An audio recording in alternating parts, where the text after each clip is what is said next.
Okay, so going into this video, I kind of figured that Fuze didn't really have much interesting stuff at all to say in his bio or lore across the internet, but actually, I was very mistaken. Even with Fuze being an original operator, Ubisoft expanded a ton on his lore throughout the years, especially very recently, with Fuze being featured in a Rainbow Six Siege comic, which I'll talk about later in the video. Okay guys, so let's get going, sit back, relax, and let's start the story of one of Rainbow's most favorite Russians, Fuze. Alright, so let's start things off as we always do with where and when Fuze was born. So Fuze's real name is actually, well, first, let me apologize for my awful pronunciation in advance, but his real name is Shurat Kizikbayev, and he was born on October 12th in Samarkand, Uzbekistan. Okay, so let's keep the tradition going, and let me ask you guys if there's anyone watching the video that shares the same birthday as Fuze on October 12th. Also, is there anyone here watching that's from Russia? I'm actually very curious. Okay, moving on. Did you guys catch how Fuze was actually born in Uzbekistan and not Russia? Well, that's because Fuze's family immigrated to Russia shortly after the fall of the Soviet Union. Fuze's family was heavily influenced by the military because his parents were born and raised in the military, so Fuze and his brother were surrounded by military mannerisms from a very early age. Since his family moved to Russia, they wanted the kids to adapt to Russian culture as much as they possibly can and forget about their natural heritage of Uzbekistan. It wasn't until their teens where they were finally able to introduce themselves to their home country's heritage and language.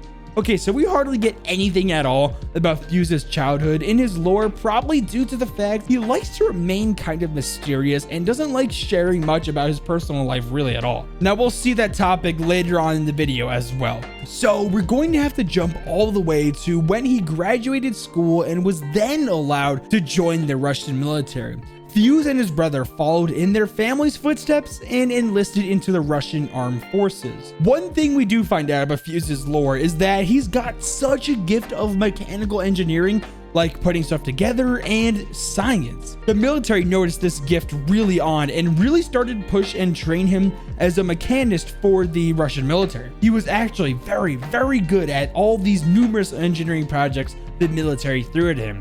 They promoted him to test all kinds of weapons at the Alabino firing range near Moscow, Russia. Not only was Fuze amazing at crafting weapons and gadgets, but he became quite the marksman while training with the 27th Motor Rifle Brigade Division.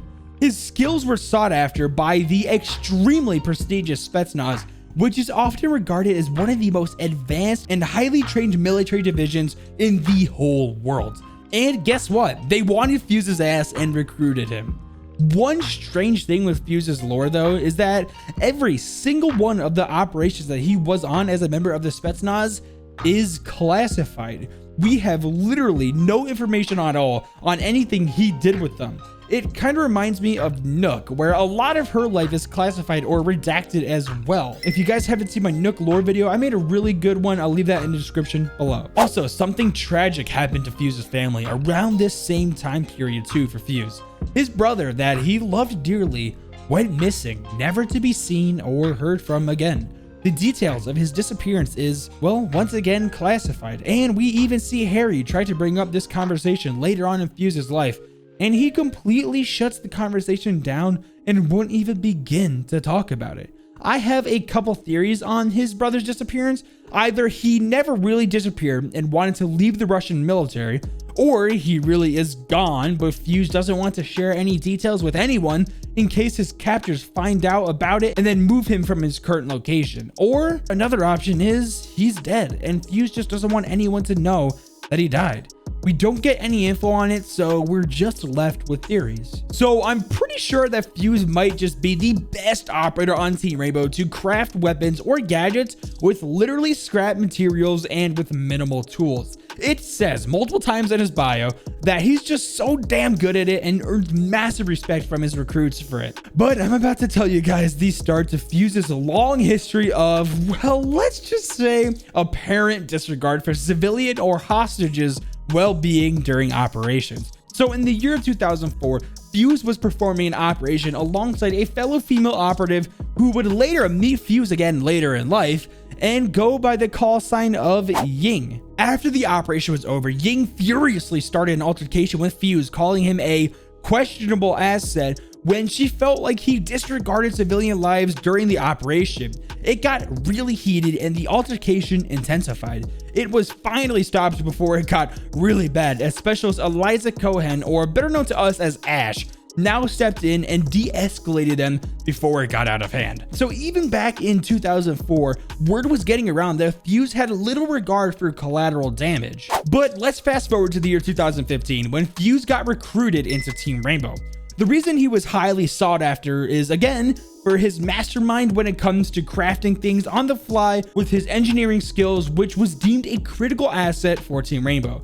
Now, it kind of makes me wonder why he doesn't work with Mira more closely on Team Rainbow when it comes to building and approving of all these gadgets. If he's so good at all this, like it says multiple times in his bio, then why does Mira not allow him to have more of an impact on the team? I think that this is honestly a great question, as I don't think I've ever seen Fuze complete a device evaluation yet or been asked to help with it at all. Let me know your guys' thoughts. So over the next 5 years of Fuze being recruited into Team Rainbow, he has been a real contributor to the team when it comes to designing operations and executing them in the ever-growing threat of the terrorist organization called the White Masks. Now, if you guys didn't know, the White Masks are the people you go up against when doing a T-hunt and are the main contributors to the revival of Team Rainbow in 2015. If you guys want a video on their mysterious White Masks, then let me know in the comments. I'll try to do as much research as I can on them, and if I find enough information to make a whole video about it, I'll do it. Okay, so I totally forgot to talk about the psychological profile that Harry, the now director of Team Rainbow and the new 6,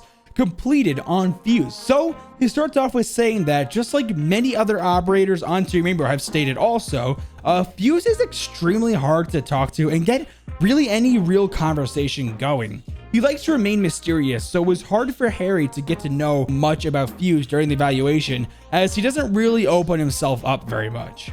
Harry says that he's quite pleasant and hospitable, but just really is contained. It took a while, but Fuze finally started to open up to Harry. He told him that so far, Glaz is his best friend on Team Rainbow and understands him the most. He is quiet with other operators, and frankly, they tend to not talk to Fuze very much, but he's very talkative with Glaz, his best friend. With Fuze opening up to Harry, he told him that he was once engaged to someone for a whole 2 years, but ultimately, he decided to call off the wedding and leave when realizing that marriage was quote-unquote not a road to take. Harry notices how Fuze makes himself and goes out of his way to be available when planning and executing operations. But when the operation is in effect, Fuze kind of falls into this cone of silence and doesn't communicate what he's doing or his next plan. Harry tells him that it's extremely critical for him to communicate as much as possible with his team while on these operations. He warns him that there may be more future altercations, like the one with Ying so many years ago, on his utter apparent disregard for civilian casualties. So even Harry knows this. Harry then doubles down on this and brings up past reports of Fuze being reckless during operations. He wants to figure out why everyone brings this up about Fuze and asked him to explain a perfect operation from his point of view. Fuze tells Harry that a perfect operation is to break down the defenses as efficiently as possible, but he insists that he isn't careless. Harry knows this and tells Fuze that he knows he is extremely intelligent and calculative, and he does have a decent situational awareness, but he suggests really concentrating on improving this in future operations so it doesn't happen again. So have you guys seen the comic that Ubisoft released not too long ago? It's about a training exercise for the 2021 6th Invitational where Callie invites Fuze to practice with them for an event. Let me go through it with you guys and then we'll discuss it after we're done. Okay, so this is how the comic starts off. Fuze, invited by Callie to participate in a night having training session, is learning a thing or two about how they operate. Then Callie says, "Cease fire!" And as we see here, just for clarification, we see Ace over here. Of course, this is Fuze. This is Aruni, this is Callie, and then of course here is Womai, and it looks like they're doing a night haven training exercise. Later on after the training exercise, we see Callie walk up to Fuze and asks, "You hesitated, why?" And then Fuze responds with, "Aruni was in my line of fire." Then Callie says, "Night Haven's policy during matches is to play hard and take risks. No lives are on the line in the arena, so do what you have to do." Then Fuze responds, Really? That's refreshing. Then we see a helicopter land and Wombai says to Callie, is that the special delivery you were talking about? Callie responds, that's correct. I can't wait to show you guys. Then Fuze walks up and says, mind if I tag along? Callie then responds, sure, I'll give you a sneak peek at the future of Nighthaven. Then Fuze says, you guys aren't on the same teams for the Invitational. Isn't that a problem?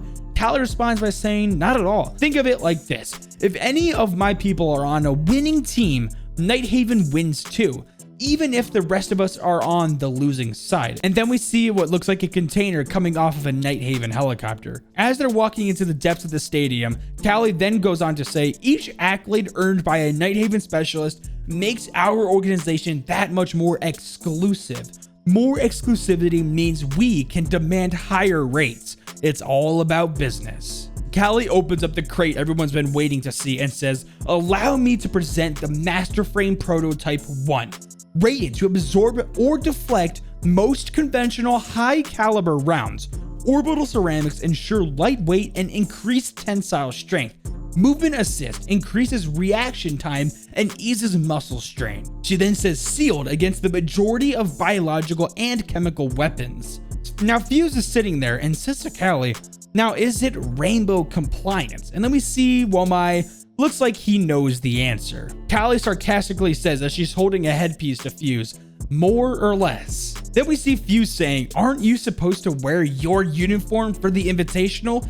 Callie responds by saying, the Master Frame is my uniform. This suit is just the tip of the iceberg. I strive to ensure my people get all the best toys. She's walking away and says, Nighthaven's tech development is cutting edge. We spare no expense in our pursuit of excellence. Plus, she turns around to Fuze as Ace, Womai, and Rooney are by her side and say, I'm always looking for more competent specialists. If you're considering a career shift, you know where to find me. To be continued in game. Okay, so I think the main two takeaways here are the fact that literally everyone on Team Rainbow has been really pushing Fuze for a number of years now to be really careful now in operations, to be as good as he can be at preserving civilian and comrades' lives and well-being. But here we see Callie directly countering this and telling Fuze that he needs to be more quick and risky, especially when training with Nighthaven. And then we even say Fuze saying, really, that's refreshing. So I'm really thinking Fuze likes hearing someone tell him that it's okay to be really quick and risky. Also, the other key takeaway here is Callie's new suit. It looks like it'll be bullet resistant and heavily aid the wearer in movement and other ways to improve like reaction time.